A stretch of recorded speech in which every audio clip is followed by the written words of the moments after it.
గత బీఆర్ఎస్ పాలకులు కమిషన్లకు కక్కుర్తుపడి ప్రాణహిత చేవెళ్ల ప్రాజెక్టు నిలిపేశారని తెలంగాణ నీటిపారుదల శాఖ మంత్రి ఉత్తమ్ కుమార్ రెడ్డి ఆరోపించారు. హైదరాబాద్ జలసౌధలో ఏర్పాటు చేసిన మీడియా సమావేశంలో బీఆర్ఎస్ అధినేత కేసీఆర్, వర్కింగ్ ప్రెసిడెంట్ కేటీఆర్ పై ఉత్తమ్ తీవ్రస్థాయిలో ఫైర్ అయ్యారు. కాళేశ్వరం ప్రాజెక్టు వ్యయం 38,500 కోట్ల నుంచి 80,000 కోట్లకు పెంచారని మండిపడ్డారు. కాళేశ్వరం ప్రాజెక్టు రన్నింగ్ కాస్ట్ కూడా చాలా ఎక్కువని విమర్శించారు. ప్రాజెక్టులోని అన్ని పంపులను పూర్తి స్థాయిలో రన్ చేసే కరెంటు బిల్లే 10,000 కోట్లవుతుందన్నారు.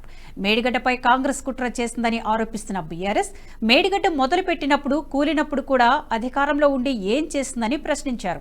నాసిరకంగా నిర్మించడం వల్లే బ్యారేజీ కుంగిందని నేషనల్ డ్యామ్ సేఫ్టీ అథారిటీ స్పష్టం చేసిందని చెప్పారు. ఎన్డీఎస్ఏ నివేదికపైన బీఆర్ఎస్ ఆరోపణలు చేయడం విడ్డూరంగా ఉందని మండిపడ్డారు ఉత్తమ్. వాళ్ళు అనుమతి తీసుకొని వాళ్ళు దిగిపోయే నాటికి 94,000 కోట్లు ఖర్చు పెట్టిండ్రు. ఆ తర్వాత కూడా వాళ్ళ హయాంలో జరిగిన కొన్ని బిల్స్ అనేది ఇప్పటికే 1,00,000 కోట్లు దాటింది.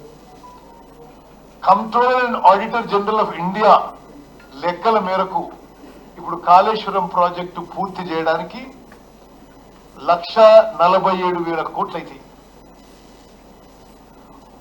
1.47 lakh crores. ఆలోచన చేయండి, 38,500 కోట్లకి జరిగే ప్రాజెక్టుని ఇప్పుడు పూర్తి కావడానికి 1,47,000 కోట్లు కాబోతుంది.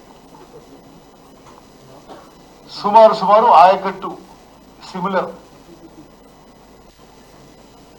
ఎక్కువ ఖర్చు అయితే ఎక్కువ కమిషన్లు వస్తేనే కక్కుర్తితోని కేవలం కమిషన్ల కక్కుర్తి కోసం బిఆర్ అంబేద్కర్ ప్రాణహిత చేవెళ్ల ప్రాజెక్టు నిలుపుదల చేసి మేడిగడ్డకి ప్రాజెక్టు మార్చి కాళేశ్వరం ప్రాజెక్ట్ అని అప్పటి నుంచి కొనసాగుతుంది. మేడిగడ్డ బ్యారేజ్ కాళేశ్వరం ప్రాజెక్టు గుండకాయ అని చెప్పింది వాళ్లే. ప్రాజెక్టు వ్యయాన్ని 38,500 కోట్లు.